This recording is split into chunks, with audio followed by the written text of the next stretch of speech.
we still do live in a world that's obsessed with image and obsessed with looks, and I think that can be really unhealthy for every single one of us. And I genuinely believe that I didn't belong in this world, and I hated everybody in it. My friends, I was so jealous that everybody just had these beautiful faces and I had this face, and I hated that. Before I stopped looking in the mirror, when I did look in the mirror, I would push my eyes up to try and make it look like everybody else, and I thought, muscle memory will kick in, and if I just hold it like that, something would change. Bit of a difficult question. If you could now push a button and change your face, would you? Hello everyone, and welcome back to another episode regarding mental health. Today I am so excited to bring on somebody that was an absolute honour and privilege to meet, and someone I consider to be a friend now, and I think that he's really going to inspire you. We've got Jono. Jono was actually born with a condition called Treacher-Collins syndrome, which affects the bones and joints of the face as well as the muscles. Is that correct, Jono? That's correct. And he has a really amazing journey because he was actually abandoned by his parents, his biological parents, from a young age, but has gone on to do some incredible things, and particularly his self-love journey has been so inspiring to me. So I'm not going to go too much into introduction because I feel like Jono could do it even better. And thank you so much for being here today with us, Jono. No, thank you for inviting me. And I'm excited's the wrong word. I'm looking forward to getting stuck into this subject because it is such it's a subject that affects us all. Yeah. Even we might not feel it right now, there is definitely a high chance it will affect you. So, yeah. Perfect. Thank you so much. I did ask Jono earlier how his journey was into London, and he reminded me that he actually spent time in London as a child because he was being treated in Great Ormond Street. Was that right? Yeah. Great Ormond Street. Yeah. So, Jono, let's start from the very beginning. I think it's important the audience know your story in your own words, you know, the condition that you have, your experience with your biological parents, and, you know, where it led you later on. So, whilst we're talking about mental health and wellness, I am now very aware when it comes to explaining my situation or sharing my story, how important the language I use is to my health and well-being and my happiness. So when I talk about, I was born with Treacher-Collins, and there was no family history of Treacher-Collins. I was a sporadic mutation. So when I was born, it was a shock to my birth family. They felt it was best to go our separate ways. And I have no idea what they felt, what they went through. I just know that they gave me life. Mm-hmm. And this is me explaining my situation, my story, my start today. When I was in dark places, I would use the word abandoned, rejected. But now I try and move on from that because that's, like I said, healthier for me. So I was in hospital. The health professionals were unsure whether I'd be able to walk or talk or how I'd be developing mentally. And they introduced me to a lady, a foster carer called Jean, not even 5 foot, this tiny, incredible superhero in her 40s, single mum, lived in a council house. Her own children had grown up and moved on. And she just had so much love to give, so she gave it to children that needed it, and I needed that love. And she's always told me that she met me when I was 2 weeks old, and the health professionals and the social workers were like, Jean, you need to be prepared for the way he looks. He looks different. Mm-hmm. And Jean, not even being 5 foot, that just, went straight over her head, but especially words like that. And she was just excited. She just loved babies. And she's always told me when she first saw me, she couldn't help but smile. When she first had the opportunity to hold me, she felt an instant connection and instant love and was like, when can I take him home? Yeah. She fostered me for 5 years, tried to reconnect me with my birth parents. That didn't work out, and she adopted me when I was 5 on the 18th of May 1990. And she gave me this beautiful foundation. She gave me a second chance of having a home, a family, and that consistency of that was just huge for my upbringing. And she always told me I was beautiful and always told me I was special. But through my teenage years especially, I lost that. And I developed this hate for my appearance that just spreaded throughout my entire life, and I was just consumed with darkness. That's such a beautiful story, and I think one of the things that really stands out for me is the word connection, and where she felt really connected to you. And I think that connection is one of the most important things in life. I remember that I was listening to a TED Talk by Brené Brown. I don't know if either one of you have heard of her. And she's an amazing woman. And she says that connection is the one thing that basically is the most important thing in a community, and it is one of the sources of happiness. And the problem is actually with today and the issues of mental health is the lack of connection, and that's the problem that people feel. And I always say that you need to work really hard on trying to feel a connection with somebody, because that can ground you. And I think that's important, not just in dentistry, but in all aspects of life. You know, when you're feeling that loneliness, there is always someone that connects to you in some way, you know. So I think that that's really beautiful. Pay, do you have anything to add? Jono, when did you realise that she wasn't your birth mother? At what point did she make that clear to you? I've always known that Jean wasn't my birth mum. For starters, we had a gotcha day celebration. Every 18th of May, we would have a party. And, I got to tell all the kids that, your mums and dads, were stuck with you, whereas my mum went to the hospital. And out of all the kids there, my mum chose me. Like, I'm the chosen one. How cool is that? And then I made these backstories of my birth parents. They were a couple of rock stars. My dad played guitar and my mum sang. And they just couldn't live with me. They couldn't deal me with for whatever reason. And it's just something that I've always known. And then as I got older, I was like, but Mum, why did you meet me in the hospital? Why couldn't my birth parents love me? You're a single mum. We live in a council house. Why couldn't they cope? And yet you can. And I challenged her. But every time I challenged her and every time I tried to speak to her about it, she answered every question that I ever had. And that was huge for me. And I took that information on board, and sometimes I accepted it, and sometimes I was like, that's not adding up. What sort of things didn't add up for you? So, again, when I was in those dark days, I was like, they rejected me because of my appearance. That's what it was. And then if, you've heard the saying that, he's got a face only a mother could love. And I was like, that doesn't apply to me, and it crushed me. And every time I would hear that as it, just passing by, it was like, a reality check that my mum couldn't love me.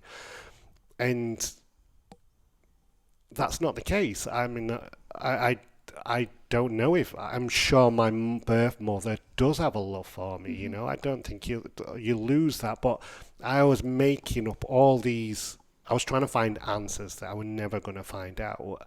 And that was a really unhealthy place to be. I was always why me? Why did this have to happen to me? Why did I have to look like this? Why?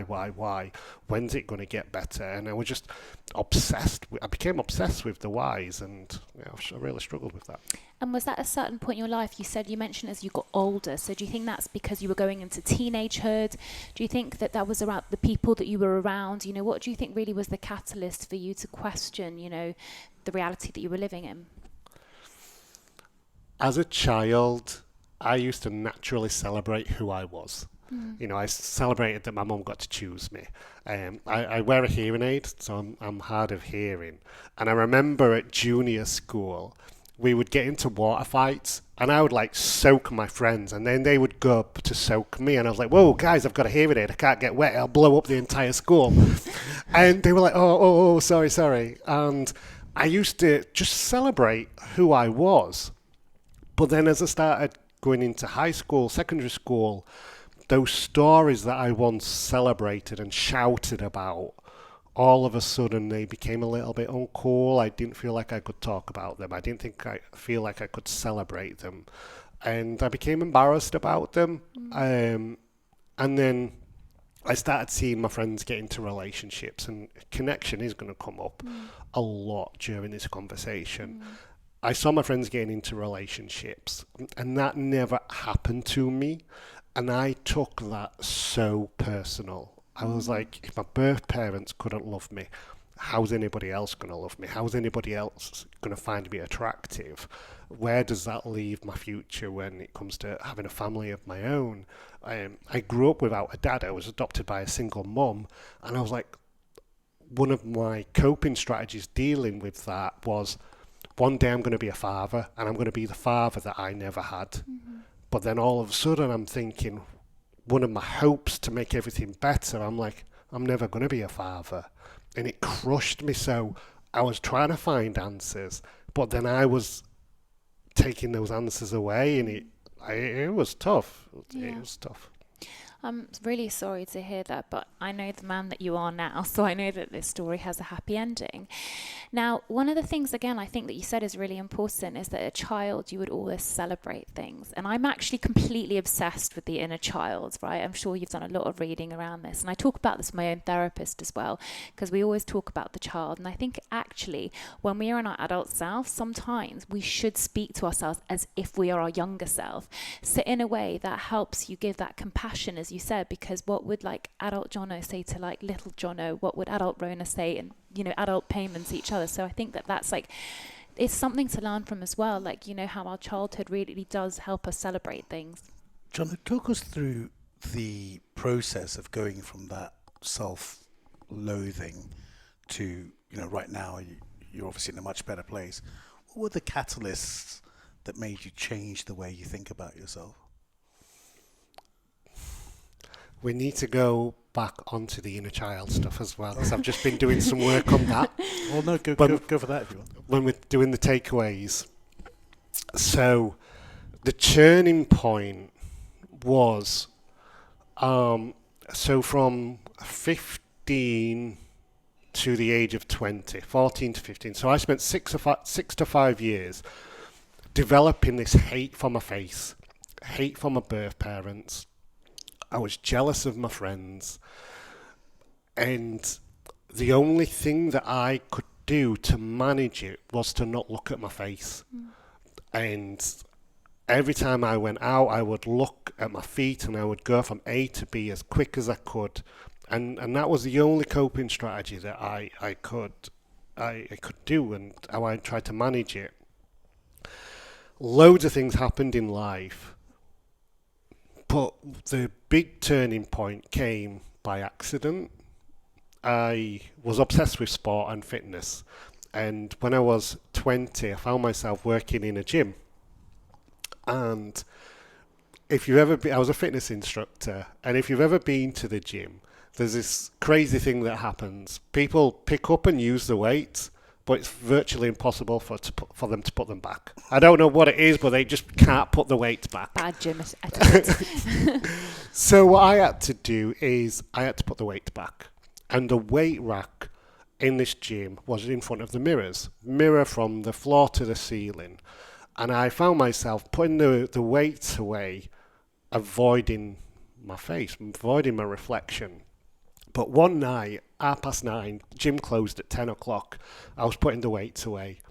I'm obsessed with trainers. So I just bought some trainers, and I was looking at my trainers in the mirror, and I was like, oh, I like my trainers. I had my little shorts on, and I'd got a tan, and I was like, oh, I've got a nice set of legs. Saw my butt, and I was like, hey, I've got a cute butt. And I'm working up, and I've just done chest that day, and I'm wearing an extra small shirt, and I've got a bit of a pump on, and I'm like, oh, I've got a nice chest. And normally I always stopped at my shoulders. But on this day, I'm on this roll. I love my trainers, legs, butt, chest, and I got to my face. And I looked at my face, and I hadn't properly looked at my face for years. And I saw that I had blue eyes. And that sounds so stupid, but I'd not seen my blue eyes in what felt like forever. And I smiled. And when I smiled, I've got this little dimple on the left side. And I'm like, oh my God, that's so cool. And I don't know how I got there, but I was looking at a face that I was now smiling at and now loving, and that was just like the biggest energy shift, this whole empowering of like, wow. And I still hadn't made it, and there was still a lot of work to do, and there was still a lot of trauma to get through, but I was looking at my face, and that was massive. Yeah, that's amazing. That was the moment, right? But what do you think it was that made you get to that moment? Was your life going better than? So, human connection. We're going to come back to human connection again. So, from 17, 18, 19, my friends were going to college and university. First holidays, first jobs, first girlfriends, first kisses. And I was hiding away at home. Every time my friends invited me on holiday, I would say no. And then I got so jealous that I wasn't there. They were in relationships and I wasn't, and I was angry and I was isolating myself. A good friend of mine, who's still a really good friend, he got me a job working in a busy bar up in Yorkshire, and I hated him for it because I'd been into bars and clubs and I spent more time hiding away in the toilet than I did actually interacting with people. And then all of a sudden I found myself working in a bar, and I hated it. I absolutely hated it.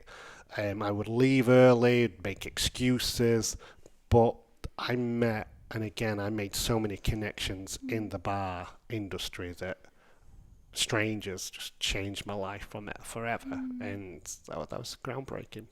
Wow.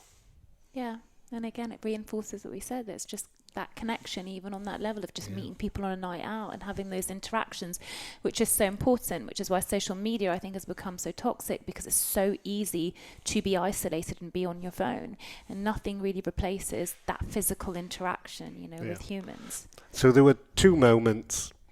A guy walked into a bar, head to toe in tattoos, muscles coming out of muscles I didn't even know existed. And we made eye contact. And I was like, oh, he's seen me. And I quickly looked down at the floor. And I was like, oh, God. And he came straight over to where I was working, and he just stared at me. Everywhere I went, his eyes just followed me. And I eventually served him, and I was like, what would you like to drink? And I'm looking at the floor, talking to him, and he was like, trying to get eye contact with me. And he was like, mate, what happened to your face? And I hated talking about my face. And I was like, what would you like to have? What do you want to drink? And he's like, no, mate, what's happened to your ears? Why are your ears little? What's that in your head? Is that a hearing aid? And I was like, oh, I was born like this. And he was like, are you deaf? And I was like, yeah, I'm hard of hearing. I can't hear anything without my hearing aid. Just trying to quickly skim through the conversation. And he's like, hold up, mate. If you take your hearing aid out and I shout really loud, can you hear me? And I was like, no, I can't hear a thing. And he was like, oh, mate, you're so lucky. And I was like, why? And he was like, I've got a wife at home, and she is so loud. Being deaf, having a hearing aid would save my marriage, I swear to God. And then the best thing ever happened to me. He held out his hand, and he was like, what's your name? Shook my hand. He was like, what do you want to drink? I was like, a vodka Red Bull, please. Got he'll have same. We did a vodka Red Bull together, and he was like, nice to meet you, Jono. And off he went. Human connection, complete stranger, in a single moment changed my life forever, because I thought he was going to be cruel, I thought he was going to be mean, but he was just curious, and it was for a moment, it was one of my first moments as an adult that I realised that it was okay to talk about my face, and not in a negative way. And yes, he could have gone about it in a different way, but now I'm also aware that some people don't have the vocabulary, they don't have the personal skills to be able to approach topics, but he just changed my life. He was just that stranger, and we all have that power inside us right now. A simple connection, a simple human connection can change somebody's life forever, sometimes negative, in a negative way, and sometimes in a positive way, and he changed my life in such a beautiful positive way. During that exact same period, I continued to work in that same bar. A girl started working there, and she just, cutting a long story short, one night she was like, Jono, I find myself staring at you all the time. And again, I thought, I hate being stared at. Hated it. And I was like, this is not cool. This is not sexy. Oh, she's staring at me. And before I had a chance to say anything back, she was like, Jono, I find myself staring at you all the time. I just love your face, innit? And she leaned in and kissed me. And that was one of my first kisses. And again, a simple human connection changed my life forever. Those two things led me to being able to apply for a job at the gym, and then I found myself That's looking. amazing. Yeah. It really is. One thing that I want to ask, you still haven't asked how we met, by the way, so I'm still waiting for you to ask that. But one thing I wanted to ask you as well is that I understand now through the way that you're speaking that you have so much compassionate inquiry for the way that people behave and the way that people react, even if it's not the desirable way. Like you just said a moment ago, some people might not use the right vocabulary because they're just unaware, and that's because you've got a great understanding of human beings in general. Not a lot of people have that, and I think that's incredible insight. But having said that, did you have a lot of resentment for people up until that point, up until you essentially done the work to understand people? I hated people. I believe that we still do live in a world that's obsessed with image and obsessed with looks, and I think that can be really unhealthy for every single one of us. And I genuinely believe that I didn't belong in this world, that we're obsessed with image and obsessed with looks. And I hated everybody in it. Like I said, my friends, I was so jealous that they just... everybody just had these beautiful faces, and I had this face, and I hated that.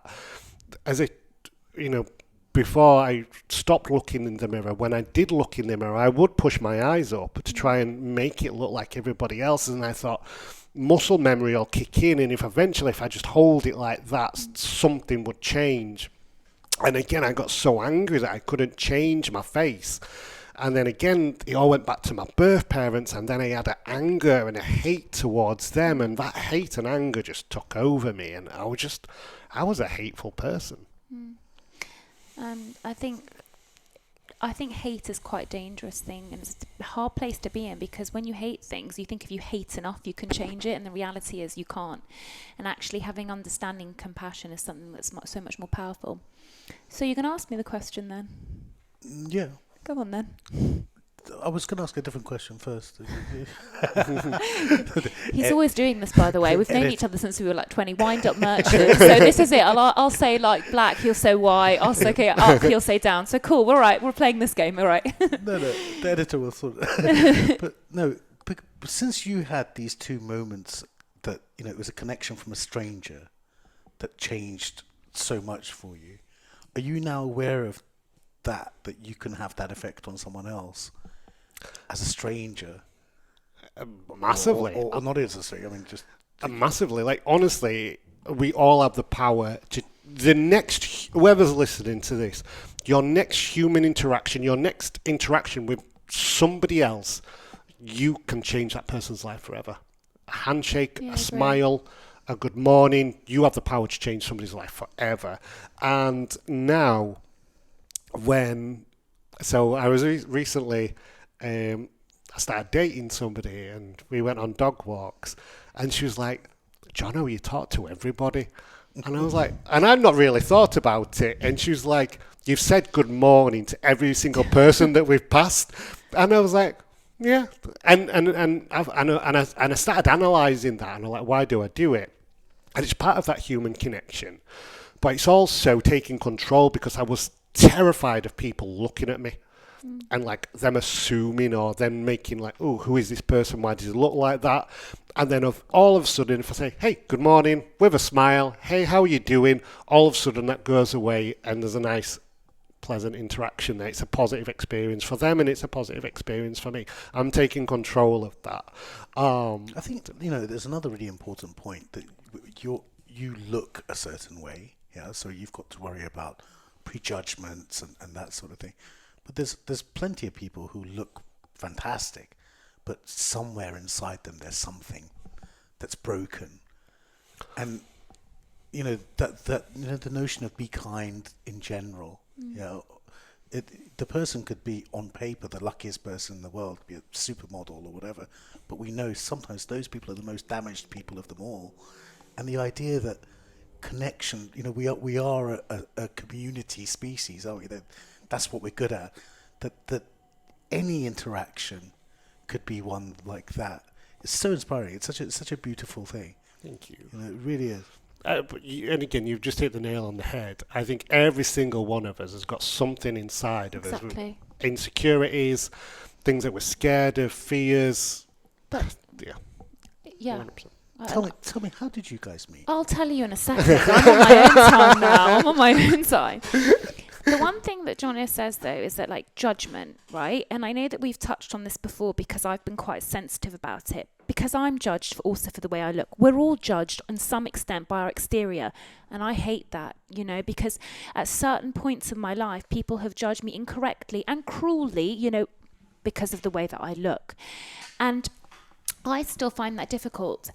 What things do they pick on, or what do you know? Just innocent elements. I think there's instant elements that they think that, like, I've got to where I am because of the way that I look, that I've not worked hard enough, or they'd say that I look like I'm up myself, or that I'm arrogant, that I love myself. And you know what's interesting about that? Actually, it's taken me a really long time to love certain aspects of myself, and I think, even if someone does love themselves, why is that negative? Why aren't we allowed to love ourselves? If you see somebody celebrating themselves on social media or something like that, posting a photo or something like that, I'm like, that's okay.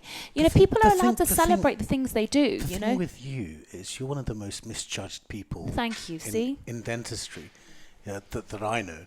That she projects confidence, but I think people think you're shallow to some extent. That is what I mean. Whereas you're one of the deepest people around, and there is that mismatch, right? If the mismatch is a problem, it's a problem, right? In the same way as if someone prejudges Jono when they see him. But if you could own it and be cool with it, that people will find out who the real me is once they've known me for a while. Then that's even cooler. Like it's an interesting thing. Totally. But I think, the things that we talk about today are so much more important to me. Now, I have to admit, I have fallen into the trap of image-based things to an extent that I feel that I need to present myself in a certain way to get acceptance and approval. I'm not going to lie to you guys, like I like looking and feeling good, as we all do. Suave outfit, you do it for yourself, right? That is self-care. Yeah, it's self-care is self-love, and I do believe that. But there is an element of validation, which we've discussed as well. And I think that sometimes it is hard, but the point I'm trying to really make in a roundabout way is that, like, we're all judging each other to some extent, right? And I think that that's something that we can say, never judge, because you never know what someone is going through. And I think one of my favorite, most cliche quotes is, be kind because you don't know what others are going through. And you will see stories of people like Caroline Flack, or recently with Twitch, the dancer, where they will project happiness, success, fame, sexiness, all that stuff, and then they'll kill themselves, because we don't know what they're going through. So I always say that even if people behave in an angry way, like you said, you've been there, there's a story. They're angry for a reason. Do you see what I mean, Sure. So I think that's just a really important point. Jono, I mean, the industry we're in is partly responsible for that world that you're talking about, which is, why is everything got to be about the way you look? I mean, she's one of the most famous cosmetic dentists around. I make a teeth whitening product. In my own defense, right, we specifically try not to play on the sort of the weakness or the sort of emotion, insecurity of a smile. And this leads into how we met, by the way. So go on. So I'm constantly telling my team, look, a smile is on a person. Let's talk about people rather than talking about teeth. That's the thing.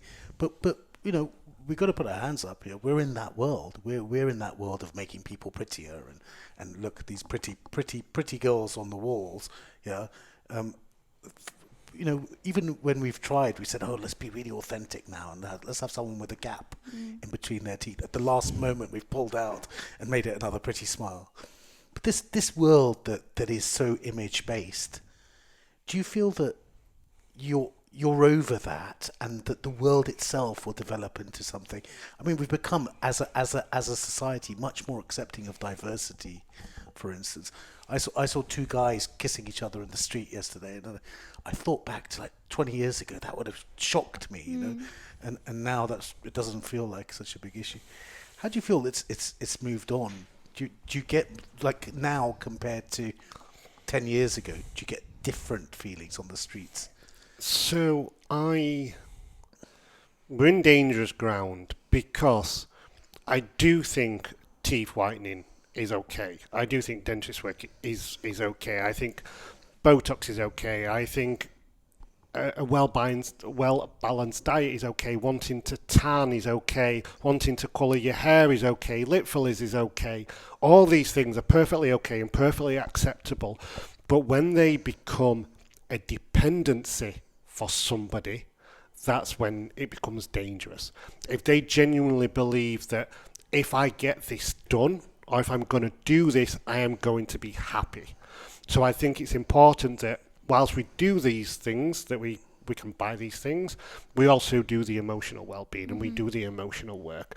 And this is how you and I met.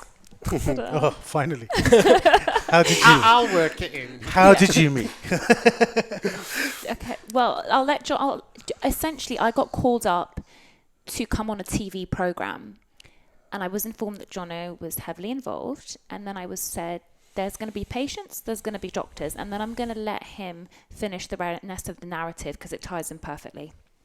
So we have this clinic in Yorkshire, and people come to us, and they have been thinking about treatments on their appearance, on their faces, and they've been thinking, will that work for them? Will that be the answer to their problems? Are they doing it for themselves? Or are they doing it because of society, the way it's treated them? And they've got all these things going on. And we had such a range of conditions. We did have somebody with a gap between their tooth. We did have somebody that had childhood cancer. Somebody that was had been involved in an acid attack. We had a wide range of appearance-related conditions, and it was, to the individual, it was massive to them. It had taken over their life, and I sat down with them and I spoke to them and I listened to them. Sometimes they wanted answers from me, sometimes they just want to be heard, and I did all that with them.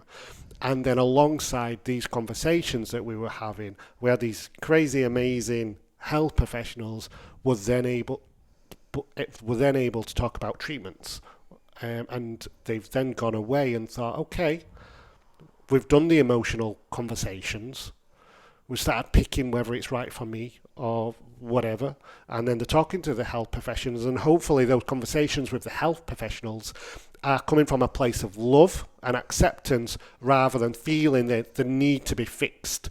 And Rhona was somebody who, again, listened to them and guided them and walked along that journey with them. Rather than saying, we can do this, this and this, she walked alongside them. And that's something that I really admired about you. So, that's how we met. Yeah, it was honestly one of the most inspiring filming days, and that's when I was like blown away by Jono. I was like, this guy is incredible because, as I said, it was interesting to observe health professionals in a way, and I think this isn't a conversation because they're so clinical. Mm-hmm. They're like, there's this condition, so we're going to do this, but again, like you said, don't talk to the teeth, talk to the human being behind the teeth, behind the smile. The thing is, look, I think it's your superpower as a clinician. It's everyone has a superpower. Yeah? People think your superpower is social media, yeah, but it isn't. It's your superpower is empathy. Thank you. And empathy is what patients want, which is why you're such a successful dentist. Yeah. Okay. Yeah. You figured out Instagram. Yeah. But I don't think that's your superpower. Yeah. Different people can do Instagram, but the way that you speak to your patient, what I've seen, and the way that you get their feeling and take that on yourself. And as dentists, it's the number one skill. It's the most important skill, right? Because, okay, you can do a filling. You can prep a tooth. You can do all the things that we learn about. But that side of it is the difference between liking your dentist and loving your dentist. And that's why you've done so well. There's no doubt about it. You've spoken about connection, and it's amazing to hear that you've obviously had some incredible connections in your life. Now, I know as well that there's a possibility of your condition being passed on to children. How has that affected your relationships? Has it affected it or not? Talk us through it all. So again, just to hold that thought. As health professionals, I've spent my entire life seeing every health professional under the sun. Their bedside manner, in a lot of cases, is terrible. Yeah. Terrible. Some people have wanted to do an operation or a surgery, and I don't even know their name. And I'm like, okay, and they just, it's so easy to forget because. And I get there must be so much pressure. I need to see this patient. I want to give them the best line of work, and let's talk about work. But ask me what my favourite football team is. Just like a simple thing like that is huge. And then, okay, now I'm in safe hands. And I remember I had a local anaesthetic. I've got a screw in my head that my hearing aid attaches onto. I don't want to be seen doing that on the camera too much, do I? But I've got a screw in my head that my hearing aid attaches onto. And every now and again, the skin around it gets inflamed and starts growing over the screw and it needs cutting away. So on the local anaesthetic, they'll put the drapes over me and I'm there and I'm nervous. And then a nurse's hand will just come under the blanket and hold my hand. Mm-hmm. And honestly, that's the best pain relief ever. It's human connection.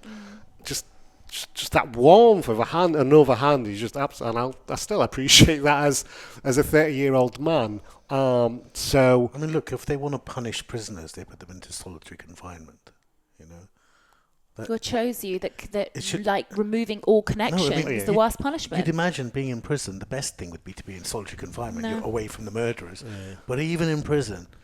That's the worst thing that can happen to you, to cut you being off. all alone. Yeah. No Isolation, man is an island. Yeah. But about kids. Yeah, so tell us. So, I was a happy kid, and then all of a sudden I'm learning about the birds and the bees, and then all of a sudden I'm learning about genetics. And then I learn as a young teenager that there's a 50-50 chance that I may pass on my condition to my child. And that terrified me. Absolutely terrified me. I would love a little blonde-haired, blue-eyed Jonathan running around, taking his hearing aid out when I'm trying to get him back here. Come in, whatever, let me feed you, do your homework. No. I would absolutely love that. But the thing that terrifies me is, with Treacher Collins, it's an airway thing. And over these past few years, I have experienced far too many deaths within our community. And it's crushing and it's heartbreaking. And then when it comes to then me thinking of my own family, especially as a kid when I didn't have the life skills or the emotional capacity to deal with it, I'm like, and then when it comes to relationships, I'm like, they're not going to find me attractive. And then if somebody does find me attractive and I find myself in a relationship with them, and then I'm going to drop this bombshell on them that I'm going to pass on my condition to my child. Like, when do I tell them? Do I tell them on a first date and then they'll run a mile? And this one person out of the entire world's found me attractive and she's ran a mile because I'm scared them off. Or like, do I let her fall in love with me? Then do I tell her? And I'm a kid. I'm a teenage boy. And I'm like, oh my God, what do I do? And then I start doing research. Oh, you can have operations where you can not have children. Oh, okay, I think that's what I'll do as an adult. And obviously I didn't go through with it, but again, I'm trying to find answers that I didn't have the right information or guidance to do. And then now as an adult, recently, I'm having these conversations. First date, second date, and then they're having a conversation. Oh, I don't want kids. I'm not sure if I want kids. Oh, I've got this. And being able to talk to somebody and be vulnerable with somebody, again, it comes to human connection. Being able to connect with another human being about dark thoughts, about scary thoughts, about things that we've hidden, all of a sudden you're sharing with somebody, and then it's quite a turn on. You can flirt and you can do all the sexy stuff, but when you're being vulnerable, that is just like a lusted connection on such a deeper level. It's yeah. But this angel who brought you up, Jean. Jean. Don't you think there's having witnessed that? Don't you think that you could then do that? You could adopt a kid and do that for someone else. Yeah, that's a great point. Yeah. So again, as I've grown up, I would love to adopt. I would love to foster. There are more and more children in care, and there's a shortage of foster carers and people willing to adopt, and there is a need for people. But that obviously the other person in my life that I meet and go have that decision with, they're going to have their say. And we've had a look at IV. I've also explored IVF, PGD, and then I did a documentary a few years ago about IVF, PGD. What does it stand for? Oh, do you know the PGDs? What does it So mean? basically, I do my bit in the test tube, and then We're not real doctors, so I wouldn't know. I thought with your dad. Go on. And then we've got the eggs. Yeah. We put them together, and then once that process has started, they test it for Treacher Collins. And then if we've got 8 samples, and if 7 of them have got Treacher Collins, we don't use them, and we use the one without Treacher Collins. And then we use that, and hopefully that sticks, and then hopefully the woman gets pregnant. But then, that's scary. If my birth parents had have done that, I would have been one of the ones that were tossed aside. And I absolutely love who I am. It's a minefield, but I can talk about it. Bit of a difficult question. If you could now push a button and change your face, would you? Oh, hell no. Really? No, 100%. I love that. I love it. And again, it comes back to human connection and inner child stuff. So I did some work on my inner child last year. Therapist? Yes, my therapist. By the way, therapy is great. I'm putting out there. I have a therapist. She's coming on the show as well. Therapy is an amazing thing for self-healing and mental health. Just wanted to put it out there.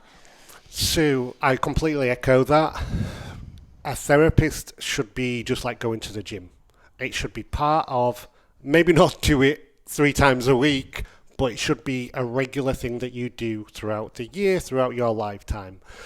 And my therapist, so I was in a relationship that ended. This was only last year. And then when it ended, I found myself loving that person even more. And it was a really happy relationship that just ended. And I was like, I've been rejected again, and I'm loving this person, and I didn't want to lose this other person. And I'm like, why do people keep on leaving me? It's abandonment. Through this work and speaking to my therapist, I still had unhealthy coping mechanisms, abandonment feelings going on. And he was like, Jono, I want you to spend some time with your inner child. I want you to talk to him. I want you to love him. I want you to listen to him. I want you to hold him. I want you to spend time with him. And I'm a tactile person.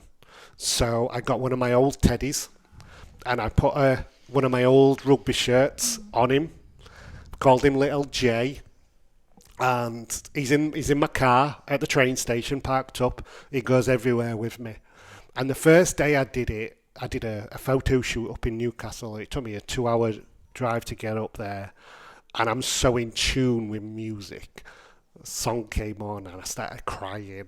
And I looked over to Little J and I was like, why do we keep on getting rejected? And I honestly, I broke down. And then I remembered what my therapist said. He was like, talk to him. So I was talking to him and I was like, you know what, Little J?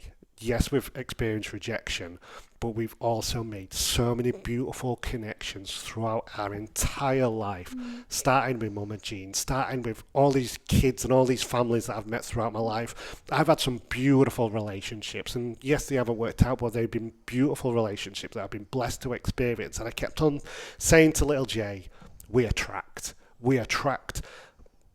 just beautiful moments and experiences. And I think through looking the way I do, I've had to do the work from such a young age, and I see such a unique beauty in our world, and I wouldn't change any of it. I just when I get trolls abusing me, and like, I feel so sorry for them because they don't see the beauty that I see in the world, and it's one of my superpowers, and I won't change that for anything. You know, speaking of trolls and so forth, and that's the thing, like, it's really funny because I was obviously in a completely different way trolled online, and I found it really difficult for different reasons. But now, again, it's that thing of like, you develop empathy when you do the work, because you're like, people are trolling for a reason. If people are trolls, they're actually very hurt people. You know, if they can be that cruel to other people, they haven't done any of the work. Yeah. And, you know, what you said, Pay, as well, like, if Jono had changed anything, he wouldn't have done all the incredible things. He's gone on to help people in schools. He's written a book, you know. He's also had connections with some incredible people like Fern Cotton. You know, I know you've developed an amazing relationship with her, and she's astounded. And also Katie Piper. I know she's kind of spoken about you. And these opportunities may not have happened, you know, like a real ability to make a difference. And I think that's a really beautiful thing. Sure. So what do you do now for work?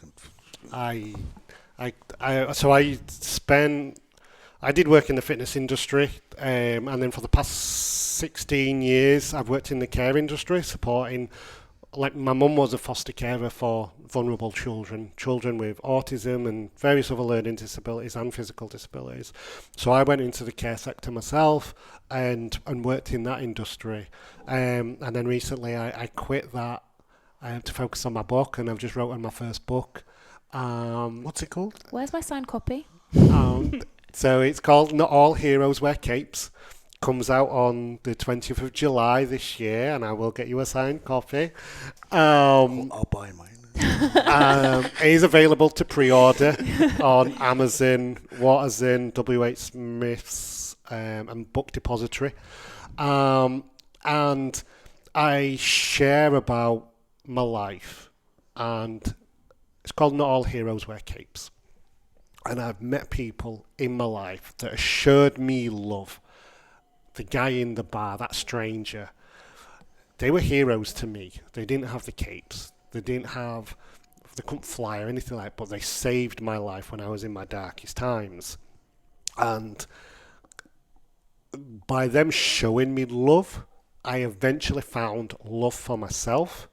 And then that enabled me to become my own hero. And when you reach that point, full of self-love, being able to be your own hero, then you're on to a winner. But that's not me isolating myself and saying I can do everything. It's me also recognising that in my toolkit, in my superhero belt, as you will, I've got therapy, I've got friends, I've got music, I've got drawing, I've got all these other little things in my emotional toolkit to be able to help myself.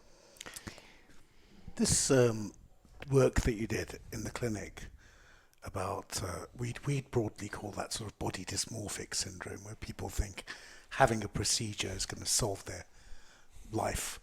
And, you know, for dentists, for cosmetic dentists, it's a massive issue, because someone will come, say, do my teeth, and It will change my life, you know, the job, the partner. Whatever you do to their teeth, they're never happy with, because the teeth weren't the problem, it was something. Yes, psychological. 100%. Do you have some insights on that body dysmorphia that you can help us with? So, I hated my face.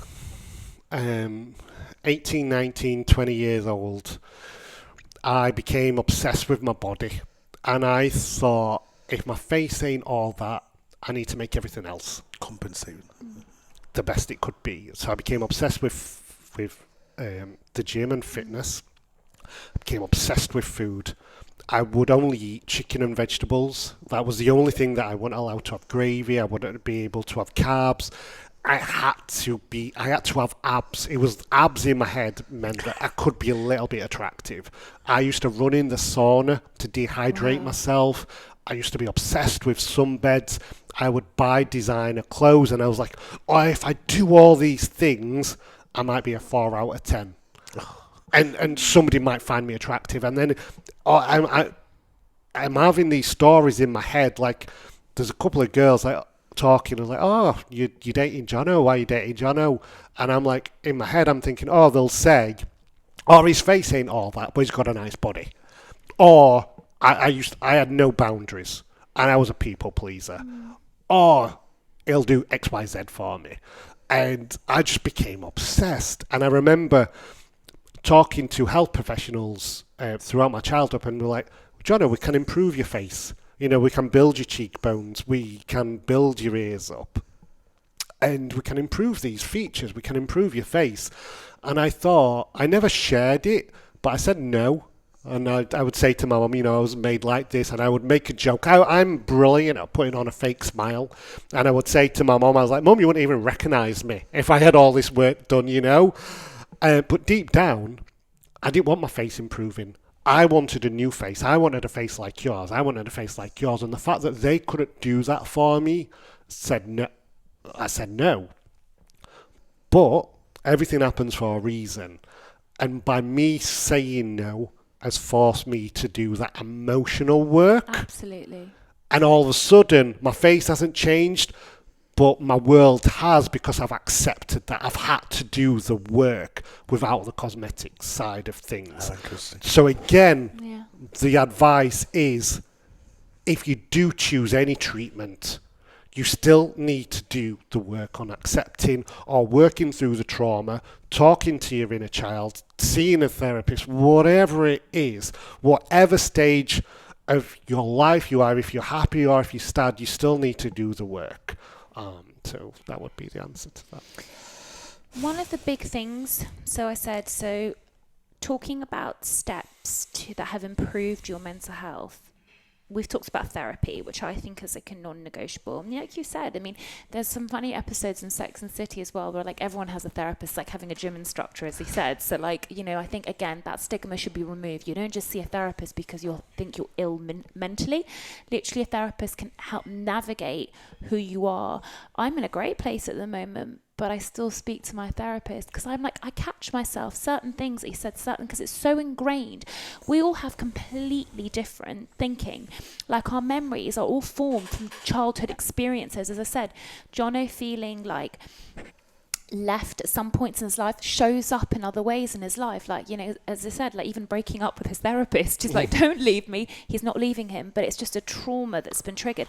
And sometimes I'm a very reactive person. I actually have a very high sort of energy, and sometimes I get really easily offended, and I think it's because things happen to me as a child to make me get easily offended. So now I try to catch myself and take 3 before responding. So to be reactive, I'm not reactive. I'm like, okay, just take a few days and then respond. And I think that I wouldn't have been able to do that work without therapy. So I think therapy is a great thing. But what else do you think kind of helped your mental health journey, which is always a work in progress for most people? I recognised I used to try and escape reality. So again, 20, 21, 22, 23, when I did start accepting who I was, I had an addiction around alcohol and sex. The alcohol gave me a false confidence, and then somebody finding me sexually attractive was like my ultimate drug. And I was like, oh, okay, I'm sexually attractive, then that's okay, that's it. I belong in this world because somebody finds me sexually attractive. And then the next day, I'd be hungover and I'd be on my own, and then all these feelings had come flooding back, and again, it was so temporary. It was like the sunbed in the day. It was just so temporary. So we've got to try and find things that are more long-lasting, that can stay with us. And that is self-love. What do we love about ourselves? And that is something that I accidentally discovered in the gym when I was looking at my face. And, we talk about therapy, which is hugely important. Finding things that we love about ourselves is hugely important too, because we never ever go there. And for me, it was looking at my face and finding it. But then now I've gone in to my inner child, and I've gone deep within and talking about when I was sat with little Jay, I started finding things that I loved about little Jay.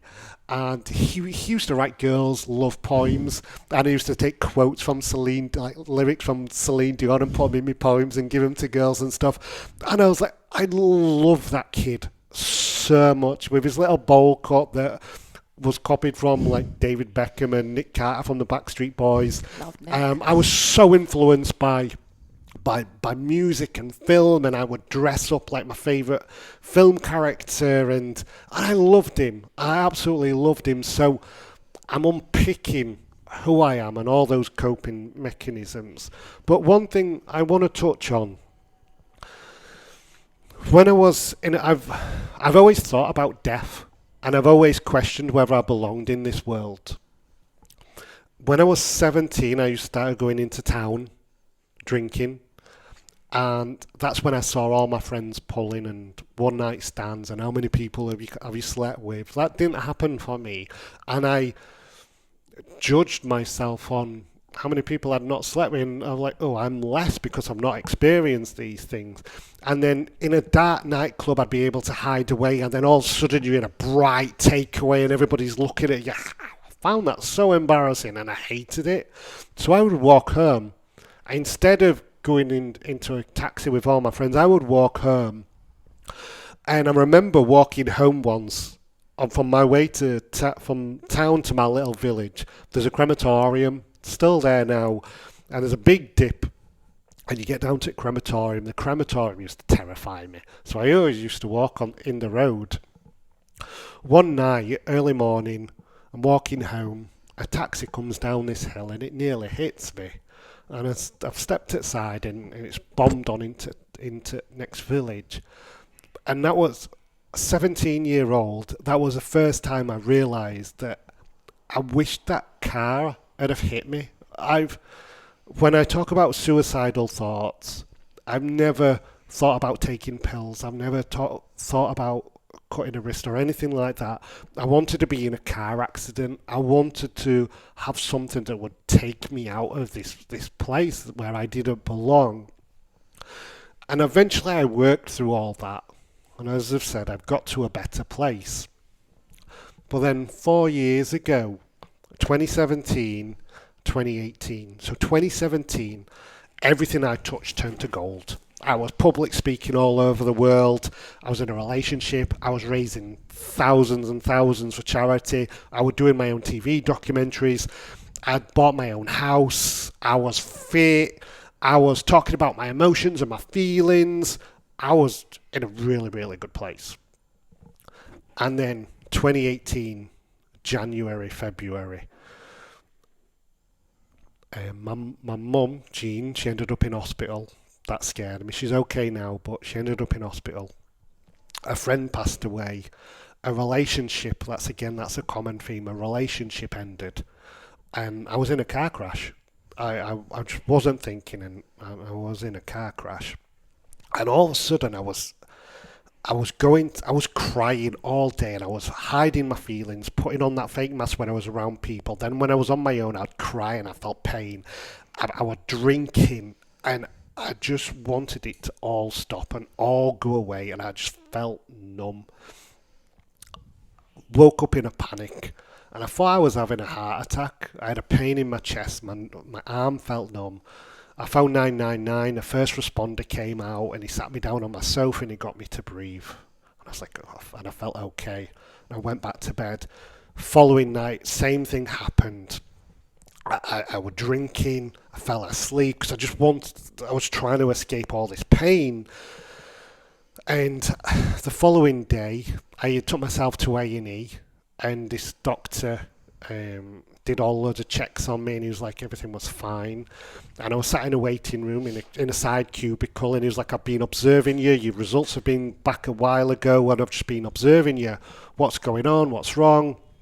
And I was like, everything's fine. And I took myself home, and he actually phoned my GP up as well during this process. And on my way home from the doctors, I bought some more alcohol. I drank, and again, I was just crying. And I just felt numb, and I just wanted it all to stop, and I didn't know how to end it. I didn't know how to take all this pain away. I wasn't thinking. I eventually fell asleep, and I woke up, and every time I was waking up, all this pain and all this emotion just hit me. And during this time, somebody out of Love Island had taken their own life. Yeah. And had hung themselves. Yeah. And I became obsessed with, how did they find the tree? How did they find the branch? How did they find the location? How did they find the rope? How did they get to that situation of ending it all and escaping this pain? I wanted to know how I could do that. How could I reach that? And I found myself downstairs in the kitchen, and I was looking at my knives, and I was so scared to touch them. And I didn't touch them. But I was like, how has he got to that point and I can't? And thankfully it passed. And I ended up talking to a suicide hotline. I don't think that helped. They didn't give me any advice or anything like that. But I spoke. And then the next day, I wrote a big, massive message and sent it all to my friends. This is what's happened. The emergency doctor had spoken to my GP. My GP then rang me to do a check-in with me. How are you doing? And I started working, and me and my friends agreed to go out for meals. We used to do like boozy lads nights out. This is when I'm in my 30s in a good place. We'd do all these boozy nights out where we'd have a laugh and a joke. And we were like, let's just go out, no alcohol, let's have a nice meal. And we'd talk, and we talked about things. And so what I'm getting is, whether you're in a dark place or when you're in a happy place and everything you touch turns to gold, you still need to be doing the work, because every now and again you might just get a kick in the gut. They'll just throw you. I mean, 2018 isn't that long ago, right? You know, there's a fragility that you need to be constantly aware of, because you know it's a beautiful story saying that you've gotten through it and all of that, but something at the beginning was so difficult that you've got to be constantly aware that that could come and get you, to do the work, as you're saying. Do the work. For whatever reasons, it can happen to any single one of us at any moment in our life. I mean, dentists famously take their lives more than any other professionals. And we were trying to figure out why. I was going to say why. Yeah, we don't know. We're not sure. There's some isolation in it. There's some sort of high achieverness in it or something. Yeah. But you know and the thing is, like, actually a lot of them, the most, I don't know, I probably won't use the right word, but they often find that when dentists do decide to take their own life, it's usually in the surgery. So a lot of people find them in the surgery. Yeah. So it's interesting that we know that it is linked to work somewhat. Do you see what I mean? So I think that is, but I think, Payman and I have been trying to unravel, but why is it dentists? People get stressed, and apparently anaesthetists as well. Anaesthetists are farmers too. Farmers, but I can understand why. But again, with farmers, it's a very lonely profession. Do you see what I mean? Like dentistry, and it goes back. And the thing is, you mentioned again connection, and I think that one of the big takeaways as well is that we need to constantly be finding connections, because you just said the dinners with your friends. It's a check-in. It's a way for you to be like, how are you doing? And it's not just a WhatsApp or an Instagram message. It's that physical connection. And I remember even when I said to you, pretty please come on this podcast, and you said, can we do it in person? I said, of course, no other way, because it's so much better, us being here. I mean, this series, we don't normally do our podcast in person, but this series, I insisted. It just made so much sense for this series. Yeah. I've got a question for you. Sorry, a question for you around forgiveness of your birth parents.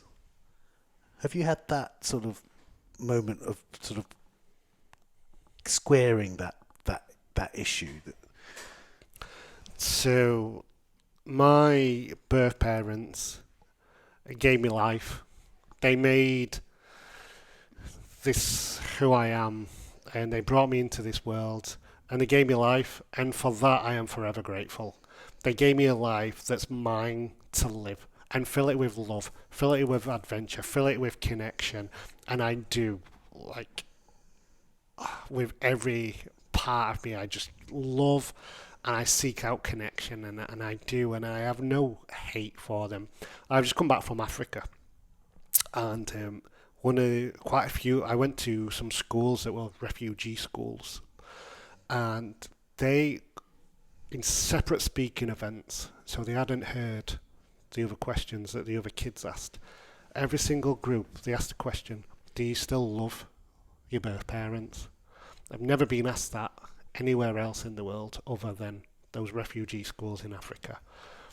and I've never really thought about that. And I was like, I do love them. I don't love them the way I love my mama Jean.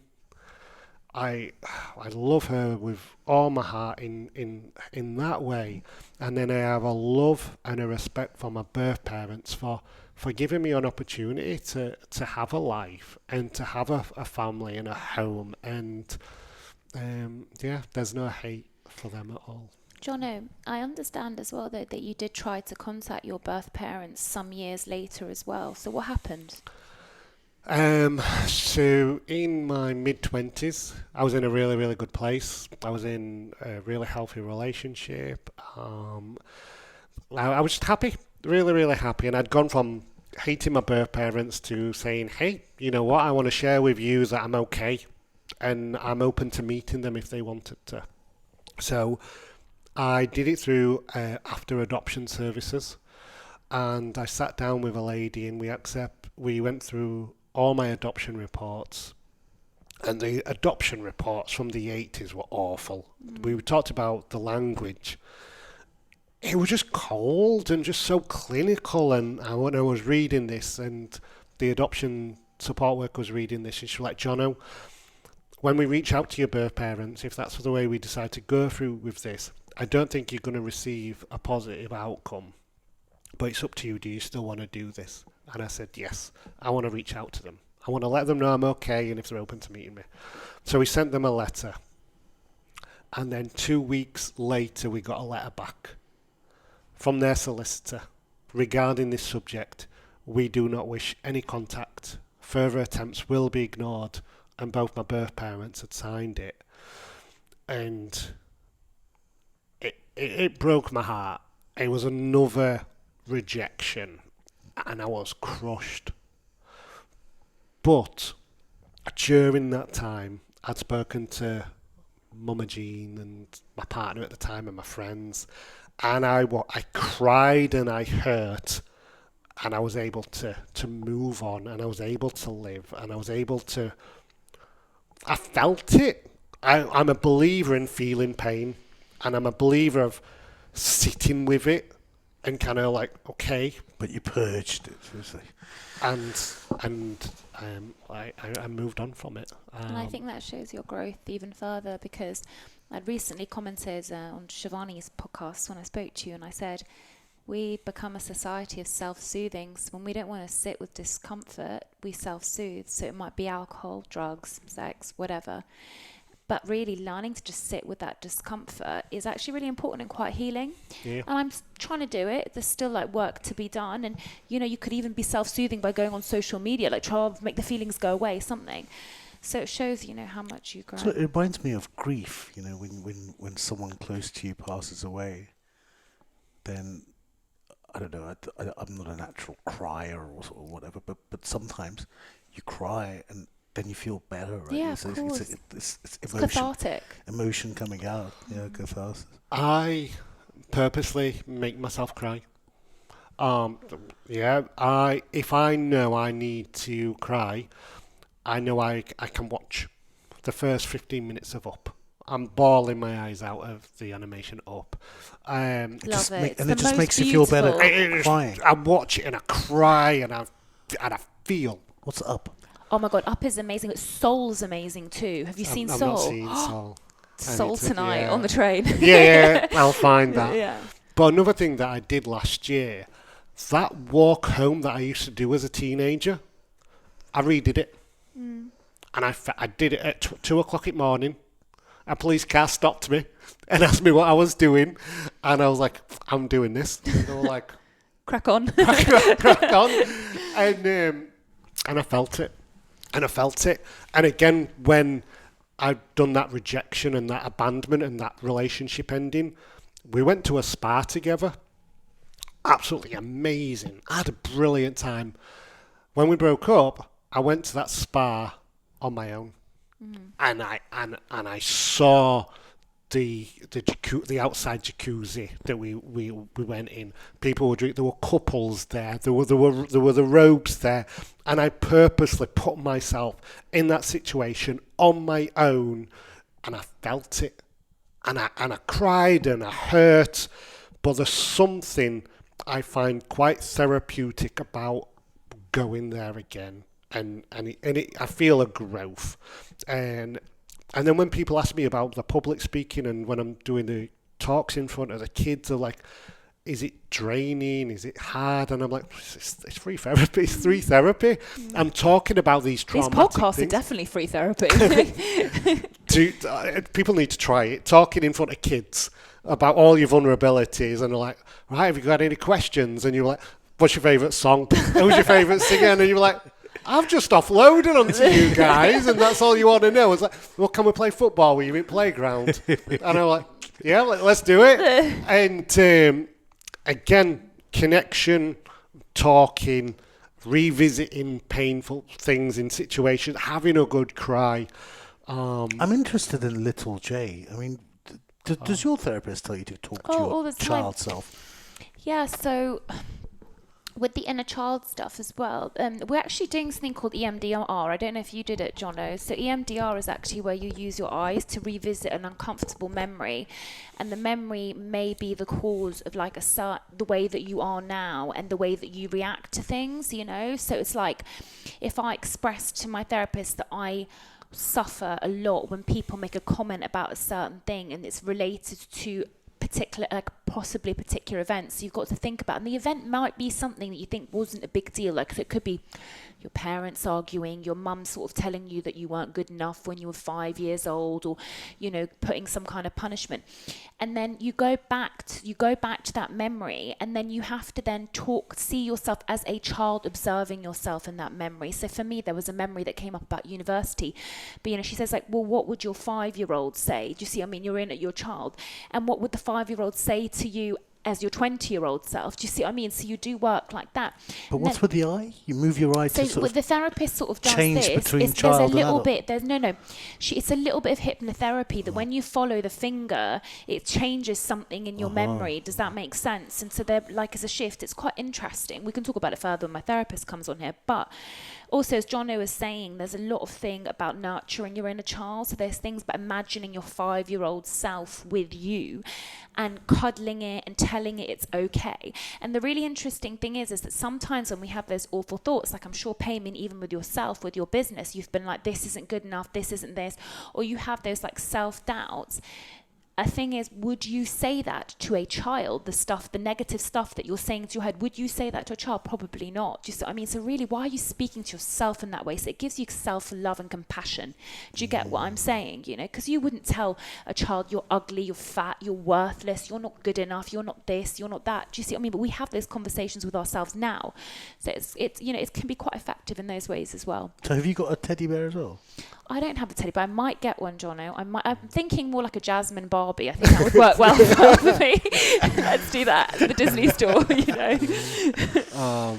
And now mine's a big zippy doll I found in a charity shop, big blue eye. I used to, so my local rugby team, Featherstone Rovers, I was always the match day mascot, like before a surgery and stuff. So I've got this little shirt that's got the number 10 on that I wore as a kid on walking my favourite rugby team out, and it's become little Jay, and he's gone to the office with me, and he's gone on road trips with me, and I have hugged him, and we opened up about language, talking about our own story and our own situation, talking about ourselves with love. But I also used to get motivation from, I used to call myself horrible names to try and to motivate myself. Or even when I was struggling in gym and I was struggling with those last few reps, I'd be like, I'd think about my birth parents. Jono, they left you. Can prove them wrong. And then I'd get angry and I'd get adrenaline, and then I'd get those last 2 reps out. And then it became the norm. If I needed a little bit of extra, I would tap into that hate and that anger. But it would long term, that would draining, and it were unhealthy. Whereas now, I'm like, come on, Johnny boy, you got this. And it's, I don't get those adrenaline spikes as intense, but it's healthier long term. You know that talking to yourself, the language that you use, talking to yourself, and sometimes I see it when you're talking about yourself, and joking about it. Yeah, like just for the sake of the argument, say, "Oh, look at me, I look like whatever." Yeah, like last week. um, I heard someone saying like, your subconscious doesn't know you're joking. And this is kind of speaking to that. It helped you with the reps, but actually it was doing more damage. Yeah, it just became the norm. Yeah, It just became the norm. And so a few years ago I found myself on Valentine's Day. A lot of things with me comes with relationships because I spent a long time wanting to be accepted. So I found myself in this relationship. Valentine's Day, I'm writing a letter down, a love poem. I love your eyes. I love your taste in music.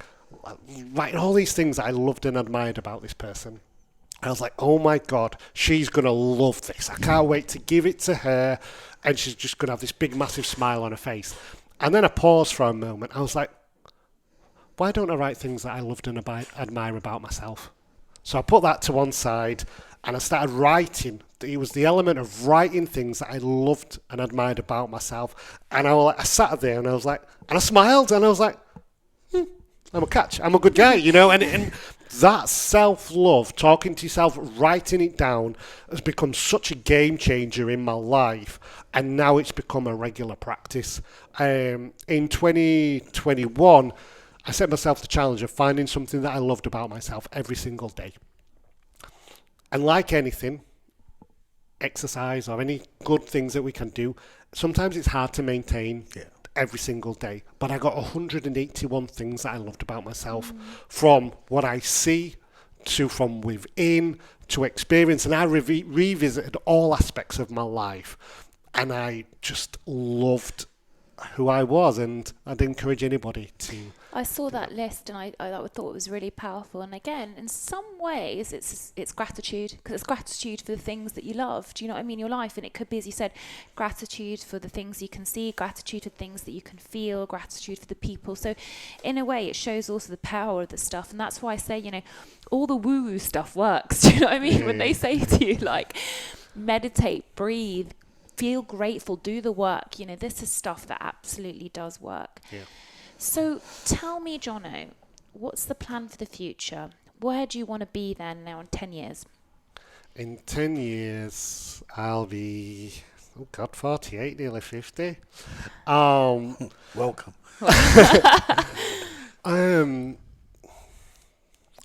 It's been a long time. I think that's a really, really good question, and I'm so glad you've asked, because I think I have been so focused on giving my inner child love. And then with the book, I've been so focused on getting these book deadlines. I'm very much in the now, which is really important, because last year I was like, it was my mum's 80th birthday, and I was like, oh my God, my mum's 80th. My first trip to Africa, the book coming out with the TV series, and I was like, oh my God, these are all exciting. And then I was like, whoa, let's appreciate them now. But by doing that, I have not even thought about long term in the future. I guess I just want to be happy. Yeah. And surrounded by human beings. If I've got that, don't get me wrong, I want to be successful. I hope my book's successful. I hope potentially I've got another book. I hope my charity goes from strength to strength. I hope that I'm still able to contribute in talking into schools and doing anti-bullying workshops and so. And I hope all that grows. Don't get me wrong, but for me personally, if I'm surrounded by human beings that I can connect with on a deep level, I've got human connection, and I'm safe and I'm well emotionally and physically, then I'll take that. And that's a good place to be. And actually, in a way, I could say it was a trick question, because goals tend to have an impact on our mental health, because when we create these goals and don't achieve them, we often don't feel great. And actually, living in the future creates anxiety, living in the past creates depression, and living in the now is where we find our happiest. Have you read Power of Now? Of course, Eckhart Tolle. It's a classic. It's a classic book. Yeah. So it helped me so much since I read it. Yeah. So much. What book was that again? The Power of Now. So bullying. I mean, bullying of children. and a lot of times it's about how they look. You have the fat kid or the kid that's slightly, I don't know, introverted. I had really big ears when I was younger. I got made fun of. Did you? Yeah, I was still. But are there parallels between kids bullying each other and bullying in the workplace? I'd say there are. It's like a power dynamic or whatever. Give us some insights on bullying that you've managed to, because I'm sure if you go into schools and discuss your story and relate that to bullying, you change kids' lives for sure. Yeah, a kid who doesn't even know he's a bully suddenly realizes I'm a bully, and you have to feel sorry. I find more for the bully than the one being bullied sometimes. Oh, yeah. It's such a complex situation. Like you mentioned, hurt people. When it comes to bullying, and when I talk to all the kids, they ask all those questions. But when we're playing football or when I'm sat having lunch with them, so many of them come to me and say, I'm experiencing this form of bullying. Really? I live with my grandma. My mum and dad do drugs. And they'll be all sharing. But there are some kids that'll say, oh, I was saying this to this person, and I didn't even realise that was a form of bullying, or that was causing them pain, and I'm going to change. And even adults, even trolls, have come back to me, and I've engaged them, and they've like, oh, I'm sorry, I didn't realise that. But I've also been bullied in workplace as well. There's jealousy there. They were hurt people, but again, I don't know what they were going through for them to do what they did. The only thing I control is my own reactions and how I can protect and safeguard myself. But yeah, it's a tricky one. But it happens on playgrounds, in workplace, on social media, even within families, even within relationships. Yeah. Is it a power thing? Is it control? Is it a lack of education or awareness? I guess what I'm saying is all of those things. it's everything. Issue. It's just such a complex issue, and actually. I was having a conversation with one of my friends, a psychotherapist, yesterday. I'm talking about cancel culture and how effective it is. You know, people being cancelled online, and it was a really interesting conversation that we had, which we're not going to have now here. But ultimately, it was also about my partner was saying that cancel culture was a really good thing because people that are really harmful to people should be cancelled, essentially. But so you're not into it, right? But my psychotherapist friend was saying that she thinks it creates a totalitarian system, which is basically effectively saying we need to control everything in the speech. It's a very tricky one, I think, because, I don't necessarily agree with cancel culture because I don't think it's helpful because, like you said, it's not getting to the root of the problem. Why are people behaving badly? That's the issue. We don't say, right, they're done, let's cancel this whole person. I think I read something you wrote about Clarkson. Yeah. Yeah, I think you wrote, I don't think he should be cancelled. No, I said what he said was disgusting, but I said cancel culture wasn't helpful, you know? Yeah. And I agreed with that. Yeah, I agree with that. Yeah. In that, if people are worried about what they're gonna say, and if you talk to anyone these days, everyone's worried about what they're saying. Then people won't be able to progress together. Humanity won't go forward. But then there are the dangerous ones, you know. For example, when you have Kanye West creating anti-Semitic hate speech and possibly encouraging someone unhinged. I think it's worth it. I think it's worth it. Really? Yeah, in the same way as it's worth it to drive cars, even though some people have car crashes. You know what I mean? There are downsides to everything, but speech, being worried about what I say, I do it all the time. But on this show, I worry about what I'm going to say next in case someone gets offended. I get it. I get the reason for it, but it's going to hold us back as a society. The only thing I can add to this point is having a facial difference. A basic example, we used to say a disfigurement. So and again, I've been in many interviews where people have said, "Oh, Jono, you've got a facial disfigurement." I could easily be offended and react differently or angrily. But it's a simple conversation now. It's like, oh, it's actual facial difference now. So I have to be able to share with you that that's how I want or I prefer the language to be. And then you'll be willing to say, hey, okay, learning, noted, Sure. and start using it. So again, it's both parties being able to talk about it. I don't want you to be scared of your language, but I want you to Be educated and open. and be willing to learn. That's Absolutely. I mean, I learned something at the beginning of this talk because I used the word abandonment, and then I noted that you had said that it's helpful to use different language when speaking about your parents because it can trigger something. And I was uneducated about that, and now I'm educated and I know.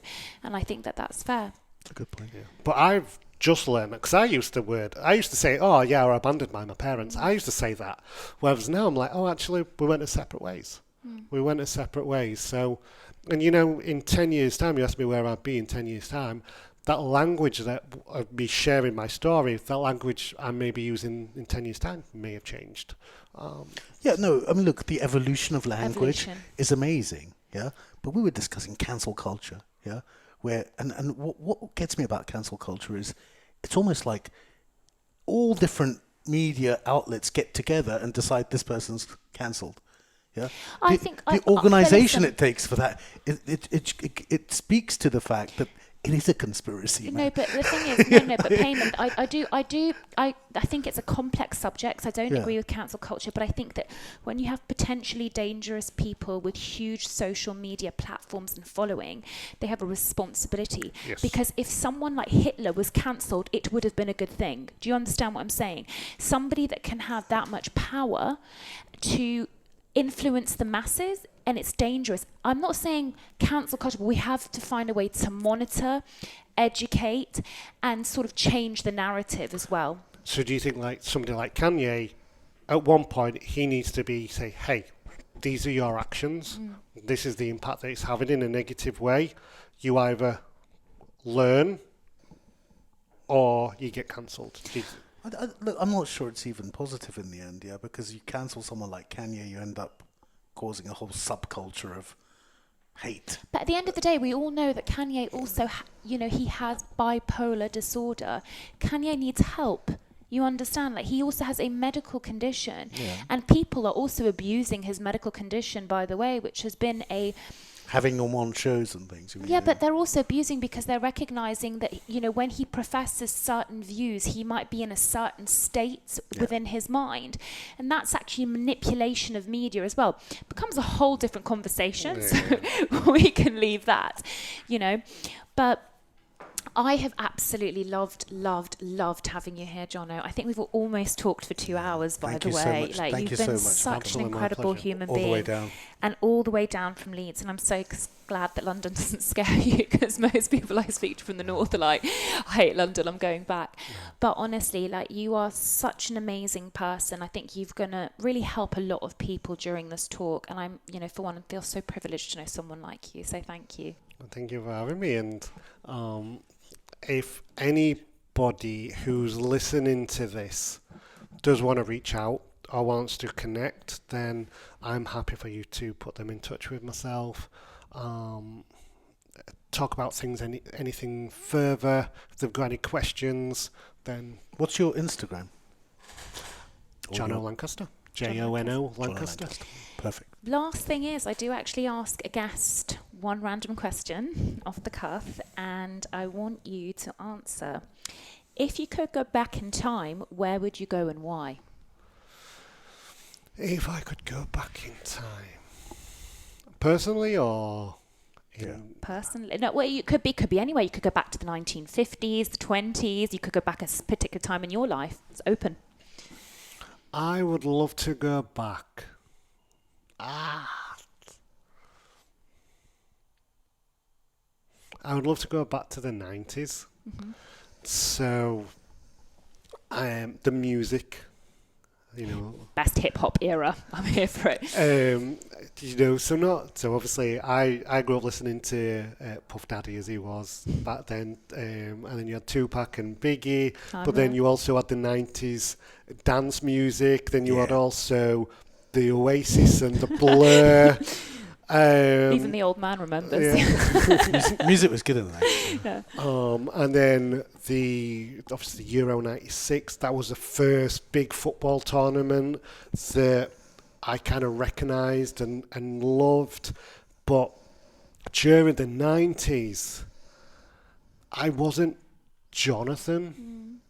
I wasn't Jono who I am today. I know we can say that about ourselves, but I lived a good chunk of the 90s just been very fake. And I would love to have experienced the 90s, been my authentic self. Amazing. And yeah, I would love to experience I'll see you that. there. I love Yeah. that era. Yeah, Perfect. Thank you so much. it's my pleasure.